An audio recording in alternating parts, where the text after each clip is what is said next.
اب کسی کو اجازت نہیں ہے کہ فن والوں کو ملامت کرے. آپ تو ایک تھکے ہوئے لگ رہے ہیں. اچھا کہہ رہے ہیں میرا نام لے لیا کرو. وسیم ہے، لیا کرو آپ. صحیح ہے دل سے لیا کرو. مفتی طارق مسعود کے بیانات کے لیے مفتی صاحب کے آفیشیل چینل مفتی طارق مسعود سپیچز کو سبسکرائب کریں. السلام علیکم. آپ تو ایک تھکے ہوئے لگ رہے ہیں.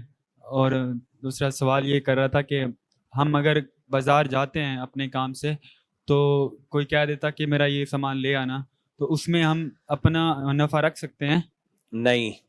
کہہ رہے ہیں جب ہم بازار جاتے ہیں تو لوگ ہمیں کہتے ہیں بھائی میرے لیے بھی یہ چیز لے آنا، تو اس میں ہم اپنا پروفٹ رکھ سکتے ہیں؟ بالکل نہیں رکھ سکتے، کیونکہ آپ وکیل ہو تو وکیل بالاجرہ کے لیے معاہدہ ضروری ہے، ایگریمنٹ. وداؤٹ ایگریمنٹ آپ کسی عمل کی اجرت نہیں لے سکتے. اجرت ایک عقد معاوضہ ہے کہ میں یہ عمل کروں گا، اس کا مجھے اتنا کمیشن. عقد معاوضہ جانبین کے ایگریمنٹ کے بغیر نہیں ہوتا، اور اس میں معاوضہ بھی متعین کرنا ضروری ہے. بھائی میں یہ کام کر رہا ہوں، اتنے پیسے لوں گا. اسی کے ضمن میں ایک اور مسئلہ بتا دوں. بعض دفعہ یہ ہوتا ہے کہ آپ کو کسی نے بھیجا کہ یار ایک آدھا کلو یا 1 کلو دہی لے آؤ. اب دہی کے ریٹ فار ایگزامپل 200 روپے چل رہے تھے. آپ گئے، آپ نے آدھا کلو 100 روپے کی دہی لی، اس نے آپ سے تعلق کی بیس پہ 50 روپے معاف کر دیے، چل بھی 50 روپے دو. تو وہ 50 بھی آپ نہیں کھا سکتے، حالانکہ آپ سے ریلیشن کی بیس پہ اس نے 50 معاف کیے. وجہ اس کی یہ کہ یہ جب آپ اپنے لیے نہیں خرید رہے، موکل کے لیے، جس نے آپ کو وکیل بنایا ہے، تو سارے بینیفٹس موکل کے ہوں گے جس نے آپ کو وکیل بنایا ہے. آپ کچھ نہیں رکھ سکتے اس میں. السلام علیکم جی میرا نام وسیم ہے. ماشاءاللہ آپ کا نام وسیم ہے. 2-4 دن پہلے بیان سنا ہے، آپ نے بولا وسیم کا نام منع لیا ہے. کہ اچھا منع کر دیا وسیم نے. اچھا کس وسیم نے منع کیا ہے بھائی؟ اچھا کہہ رہے ہیں میرا نام لے لیا کرو. وسیم ہے، لیا کرو آپ. صحیح ہے دل سے لیا کرو. مجھے بہت لوگ وسیم نام کے ملے ہیں، کہہ رہے ہیں آپ وسیم نام لیا کرو یار.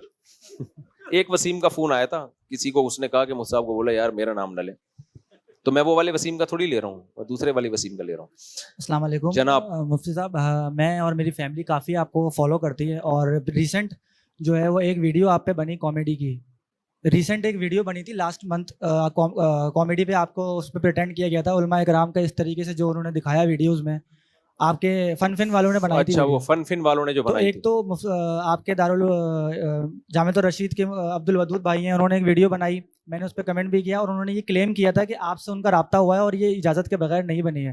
تو میری فیملی کو، میری والدہ کو، مجھے خود وہ ویڈیو بہت عجیب لگی، اور جب میں نے فیس بک پہ ان کا پیج بھی رپورٹ کیا تو وہاں پہ کافی لوگوں کے بھی پازیٹیو کمنٹ آئے، اور اکثر لوگوں کے یہ بھی کمنٹ آئے کہ مفتی صاحب کی اجازت سے اس طرح کی ویڈیو بنی ہے. تو آنے والے جنریشن کے لیے یہ کس طریقے کا پیغام ہے، اور علماء میں اگر اس طرح کی مزاحیہ ویڈیوز بنتی رہیں گی؟ نہیں، میری پرمیشن سے نہیں بنی تھی، کسی نے فن والوں نے وہ ویڈیو بنائی تھی نا، 4 آدمیوں کو برقع پہنا کے پاؤں دبا رہے ہیں. تو یہ تو میرے گھر والوں کو بھی غصہ آیا تھا اس پہ، اور مجھے بھی بہت برا لگا تھا. تو جو جامعۃ الرشید میں JTR میں مولانا عبد الودود صاحب ہیں، انہوں نے بھی ریئیکشن ریکارڈ کروایا تھا. ہاں تو میں یہی کہہ رہا ہوں، جب انہوں نے ڈیلیٹ کر دی تو پھر ختم ہو گئی بات.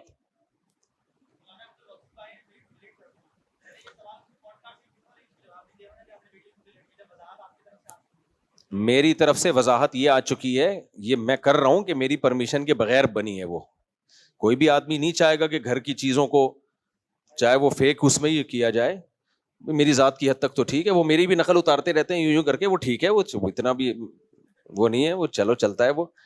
لیکن یہ کہ ایسے 4 آدمیوں کو برقع پہنا کے بٹھا دینا اور پھر وہ اس طرح، یہ پھر غلط ہے. تو یہ میں نے کہا تھا کہ غلط ہے تو مولانا عبد الودود صاحب نے. لیکن اب فن والوں سے ہماری کوئی ناراضی نہیں ہے، انہوں نے ڈیلیٹ کر دی. انسان ہے، غلطی ہو گئی تو ڈیلیٹ کر دی تو ختم ہو گئی قصہ. اب مجھے کوئی فن والوں سے اب کوئی گلہ شکوہ نہیں ہے. جب ڈیلیٹ کر دی تو چلو انسان سے غلطی ہو گئی، ڈیلیٹ کر دی تو اس غلطی کی اس نے تلافی کر دی تو ختم ہو گئی بات. اب کسی کو اجازت نہیں ہے کہ فن والوں کو ملامت کرے. السلام علیکم. ہاں میری جو بناتے رہتے ہیں ویڈیو یوں ہی کر کے، اس پہ مجھے کوئی اعتراض نہیں ہے، وہ تو ایک چلتا ہے یار. یہ تو کیا خیال ہے؟ جی مفتی صاحب سوال یہ پوچھنا تھا کہ وضو کے بارے میں، کہ اگر جلدی میں ہو یا گھر میں پانی کی کمی ہو تو کیا جو وضو کے فرائض ہیں صرف وہ ادا کر کے وضو؟ ہاں پانی کی کمی ہے یا کوئی بہت اسپیڈ میں ہے تو وضو کے فرائض ادا کر لیں. لیکن اس سے کتنی اسپیڈ فرق پڑ جائے گا کلی کرنے اور ناک میں پانی ڈالنے میں؟ سنت موقت ہے کلی کرنا، ناک میں پانی ڈالنا نا. پانی کی کمی ہو تو ایک الگ بات ہے. اور دوسرا سوال یہ کہ سورہ رحمان کی روزانہ تلاوت کرنے کے کیا فضائل ہیں؟ کچھ اس کے سورہ رحمان کے روزانہ تلاوت کرنے کی اسپیسیفک کوئی فضیلت تو میری نظر سے نہیں گزری، لیکن بار بار آپ جب یہ آیت پڑھتے ہیں فَبِأَيِّ آلَاءِ رَبِّكُمَا تُكَذِّبَانِ، تو اللہ کی نعمتوں کا ایک استحضار ہوتا ہے، نعمتوں کی طرف توجہ ہوتی ہے. تو اگر کسی کو اللہ توفیق دے تو پڑھ لینی چاہیے روزانہ. السلام علیکم. مفتی صاحب میرا سوال یہ ہے کہ قسطوں پہ سامان لینا کیسا ہے؟ کیونکہ 100 روپے کی سامان میں نے وہ 50% لیتے ہیں. قسطوں پہ سامان لینا جائز ہے بشرطے کہ اسی وقت قیمت طے ہو جائے. یہ بولے بھائی 100 روپے کا کیش قسطوں پہ 150 کا، تو اسی وقت قیمت طے کر دیں کہ 150 والی قیمت پہ یا 100 والی، جو ہو گئی طے اس میں اب کمی بیشی نہیں ہوگی. جی السلام علیکم. وعلیکم السلام. مفتی صاحب سوال یہ ہے کہ قرآن پاک کی سورت بنا وضو کے پڑھنا جائز ہے یا ناجائز؟ ہاں، قرآن بغیر وضو کے بھی پڑھ سکتے ہیں، ہاتھ نہیں لگا سکتے بغیر وضو کے. صورتیں اس کے پڑھ سکتے ہیں؟ ہاں پڑھ سکتے ہیں، صورتیں ہی پڑھیں گے اور کیا پڑھیں گے قرآن میں، کچھ اور بھی ہے. جی اچھا، ان کی ویڈیو بھی بن رہی ہے، ویری گڈ، زبردست یار. جی جی پوچھیں. السلام علیکم. وعلیکم السلام. ایک تو میرا سوال یہ ہے کہ جو بھی آپ نے بات کی تھی نا ہے، ایک میرا سوال یہ ہے جو بھی آپ نے بات کی تھی نا کہ ایک لڑکا چھوٹی چھوٹی سی باتوں پہ رشتے ریجیکٹ کر رہا تھا، تو کیا چہرے کی وجہ سے رشتہ ریجیکٹ کرنا کیسا ہے؟ اور دوسرا یہ ہے کہ اگر آپ کی کسی ایسی لڑکی سے شادی ہو رہی ہو جو کہ ماڈرن ہو، لیکن آپ کے اس کے ساتھ پہلے سے ریلیشن ہو، اور وہ اس پر ایگری ہو کہ شادی کے بعد میں یعنی کہ پردہ وغیرہ کر لوں گی اور مطلب دین سیکھنے کی کوشش کروں گی، تو اس پر کیسا ہے؟ اور دوسرا یہ ہے کہ بغیر کسی استاد کی گائیڈنس کے قرآن کریم کا ترجمہ پڑھنا کیسا؟ کہہ رہے ہیں کہ بھائی وہ کسی خاتون کی کو شکل کی وجہ سے ریجیکٹ کرنا کیسا ہے. دیکھو، شکل کی وجہ سے ریجیکٹ کرنا جائز ہے، لیکن سب سے پہلے دین کو ترجیح دینی چاہیے. حدیث میں آتا ہے شکل بعد کی چیز ہے. ایک خوبصورت ہے دیندار نہیں ہے، ایک دیندار ہے خوبصورت نہیں ہے، تو پھر ترجیح کس کو دو گے؟ دیندار کو. یہ خوبصورتی کی ٹھڑک جو ہے نا تھوڑے دنوں میں ختم ہوتی ہے، جب بچے پیدا ہوتے بگڑنا شروع ہوتے ہیں. ہاں، دیندار بھی ہے خوبصورت بھی ہے، اور ایک دیندار ہے خوبصورت نہیں ہے، تو وہ چلو بھائی وہاں دینداری بھی مل رہی ہے خوبصورتی بھی مل رہی ہے، تو پھر خوبصورتی کی بیس پہ ترجیح دے دو. تو سب سے پہلے دین کو رکھو، اس کے بعد خوبصورتی یہ ساری چیزیں اس کے بعد کی چیزیں. تو دین کے ترجیح دینے کے بعد اگر کوئی خوبصورت نہ ہونے کی بیس پہ ریجیکٹ کر دیتا ہے تو ٹھیک ہے، لیکن اس میں بھی ایک لمٹ ہونی چاہیے. کچھ لوگوں کا ایسا معیار ہوتا ہے، اپنے آپ کو کبھی شیشے میں غور سے دیکھا نہیں ہوتا انہوں نے.